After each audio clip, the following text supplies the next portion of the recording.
கனமழை காரணமாக குற்றாலம் அருவிகளில் வெள்ளப்பெருக்கு ஏற்பட்டிருக்கிறது. இது குறித்த விரிவான விவரங்களை வழங்குவதற்காக எமது செய்தியாளர் இசக்கிராஜன் இணைப்பில் இருக்கிறார். இசக்கிராஜன், வணக்கம். விவரங்களை பதிவு பண்ணலாம்.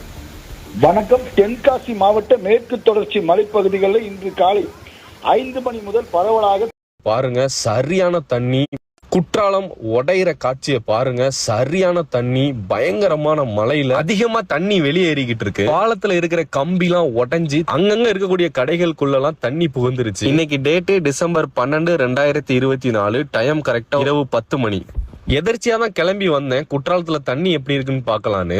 இங்க வந்து பார்த்தா பயங்கரமான வெள்ளம். தென்காசியில காலையில இருந்து மழை கண்டினியூவா பெஞ்சுக்கிட்டே தான் இருக்கு. சோ எல்லாரும் வீட்டுல சேஃபா இருங்க. குற்றாலம் சைடு யாரும் வர வேணாம். நம்மளோட சேஃப்டிக்காக உள்ள அலோவ் பண்ண மாட்டாங்க போலீஸ். நான் வீடியோ எடுத்துருக்கோம். தண்ணியோட வரத்து அதிகமா இந்த கம்பி எல்லாம் உடைய ஆரம்பிச்சிருச்சு. அதோட போலீஸ் எல்லாருமே வெளியே ஏத்திட்டாங்க.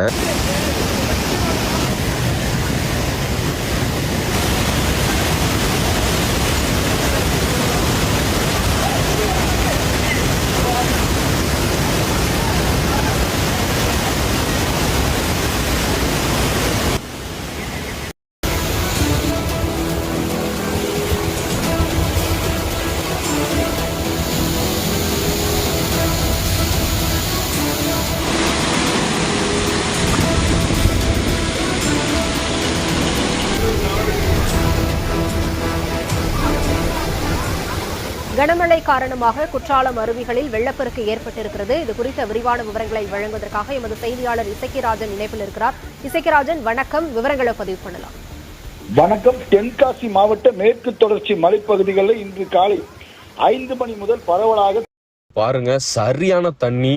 குற்றாலம் உடையிற காட்சியை பாருங்க, சரியான தண்ணி, பயங்கரமான மழையில அதிகமா தண்ணி வெளியேறிக்கிட்டு இருக்கு. பாலத்துல இருக்கிற கம்பி எல்லாம் உடைஞ்சி அங்கங்க இருக்கக்கூடிய கடைகளுக்குள்ள எல்லாம் தண்ணி புகுந்துருச்சு. இன்னைக்கு டேட்டு டிசம்பர் 12, 2024. டைம் கரெக்டா இரவு 10 மணி. எதர்ச்சியா தான் கிளம்பி வந்தேன். குற்றாலத்துல தண்ணி எப்படி இருக்குன்னு பாக்கலான்னு. இங்க வந்து பார்த்தா பயங்கரமான வெள்ளம். தென்காசியில காலையில இருந்து மழை கண்டினியூவா பெஞ்சுக்கிட்டே தான் இருக்கு. சோ எல்லாரும் வீட்டுல சேஃபா இருங்க. குற்றாலம் சைடு யாரும் வர வேணாம். நம்மளோட சேஃப்டிக்காக உள்ள அலோவ் பண்ண மாட்டாங்க போலீஸ். நான் வீடியோ எடுத்துருக்கோம். தண்ணியோட வரத்து அதிகமா இந்த கம்பி எல்லாம் உடைய ஆரம்பிச்சிருச்சு. அதோட போலீஸ் எல்லாருமே வெளியே ஏத்திட்டாங்க.